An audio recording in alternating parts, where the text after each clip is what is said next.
S, ಅದೇ ರೀತಿಯಾಗಿ ನಿರೀಕ್ಷೆಯಂತೆಯೇ ದೆಹಲಿಯಲ್ಲಿ ಚಿನ್ನಸ್ವಾಮಿ ಕ್ರೀಡಾಂಗಣ ಕಾಲ್ತುಳಿತದ ವಿಷಯ ಕೂಡ ಬಹಳ ತುರುಸಿನ ಚರ್ಚೆಯಾಗಿದೆ. ಕಾಂಗ್ರೆಸ್ ಹೈಕಮಾಂಡಿನ ವರಿಷ್ಠರು ಸಿಟ್ಟಾದ್ರಂತೆ, ಬೇಜಾರು ಮಾಡ್ಕೊಂಡ್ರಂತೆ. ಇಂಥದ್ದೊಂದು ಘಟನೆ ನಡೀಬಾರ್ದಾಗಿತ್ತು ಅಂತ.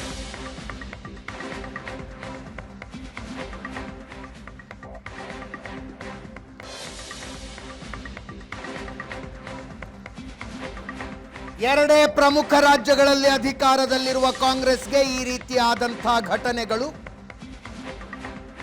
ಇಮೇಜ್ಗೆ ದೊಡ್ಡ ಮಟ್ಟದ ಹೊಡೆತ ಕೊಡ್ತವೆ.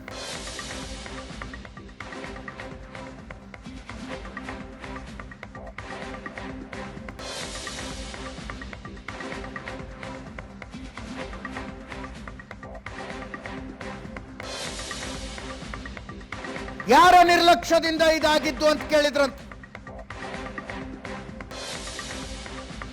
ಮುಖ್ಯಮಂತ್ರಿ ಉಪಮುಖ್ಯಮಂತ್ರಿ ಇಬ್ರು ಕೂಡ ಪೊಲೀಸರ ತಪ್ಪು ಅಂದಿದ್ದಾರೆ.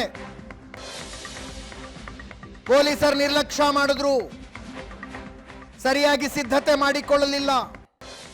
ಅದಕ್ಕೆ ನಾವೀಗಾಗಲೇ ಪೊಲೀಸರ ವಿರುದ್ಧ ಕ್ರಮ ಕೈಗೊಂಡಿದ್ದೀವಿ. ಮುಖ್ಯಮಂತ್ರಿ ಉಪಮುಖ್ಯಮಂತ್ರಿಗಳಿಬ್ರು ರಾಹುಲ್ ಗಾಂಧಿ ಅವರಿಗೆ, ಮಲ್ಲಿಕಾರ್ಜುನ ಖರ್ಗೆ ಅವರಿಗೆ, ಕೆ.ಸಿ. ವೇಣುಗೋಪಾಲ್, ರಣದೀಪ್ ಸಿಂಗ್ ಸುರ್ಜೇವಾಲಾ ಅವರಿಗೆ ಹೇಳಿದ್ದಾರೆ.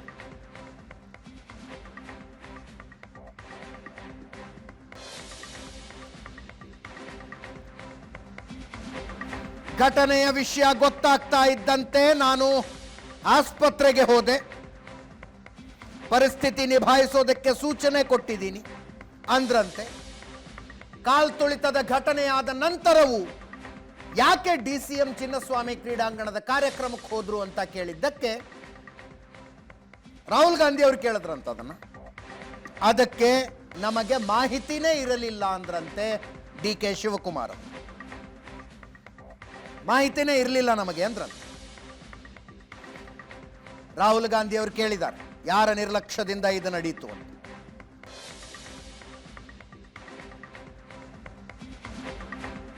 ಕಾಲ್ತುಳಿತದ ಮಾಹಿತಿ ನಮಗೆ ಬಂದದ್ದು ತುಂಬಾ ತಡವಾಗಿ ಅಂತ ಮುಖ್ಯಮಂತ್ರಿಗಳು ಉಪಮುಖ್ಯಮಂತ್ರಿಗಳು ಹೇಳಿದ್ದಾರೆ.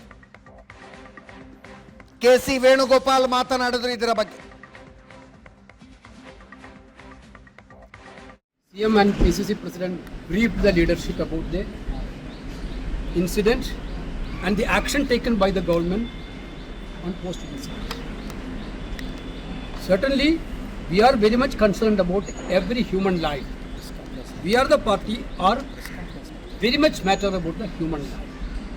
Unfortunately, an incident happened. Anyway, government of Karnataka has already ordered a judicial inquiry to find out what exactly happened. During the course of judicial inquiry, party didn't want to involve into the nitty-gritty of the issue. CM and PCC President briefed the leadership about the